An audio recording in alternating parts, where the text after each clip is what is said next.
ሰላም እንዴት ናችሁ? ደህና ናችሁ? አሁን እኔ ያለው ጫካ ነው። መፍትሄ ነው። አሁን እኔ ፎሎ ብታረጋኝ መፍትሄ ነው። አካውንቴ ስለተመታ ኮፒሊንግ ብታረግልኝ መፍትሄ ነው። እኔ አሁን ቪዲዮን ሼር ብታረግልኝ መፍትሄ ነው። ስለዚህ ያንቺ መፍትሄ ይከበራል፣ የኔን መፍትሄ ይከበራል፣ የእናንተ መፍትሄ እና ምንድነው ልዩነቱ ብትሉ እኔን ፎሎ አለማረጋችሁ ነው። የውበት እስረኛ ይባላሉ። ስሜ የውበት እስረኛ። ሰዎች እኔን ለማየት ከሩቅ ሀገር አውሮፕላን በሚሄድበት ሀገር ተጉዞ እኔን ለማየት ይመጣሉ።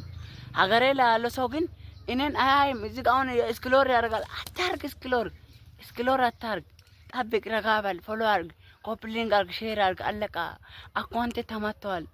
ዋስ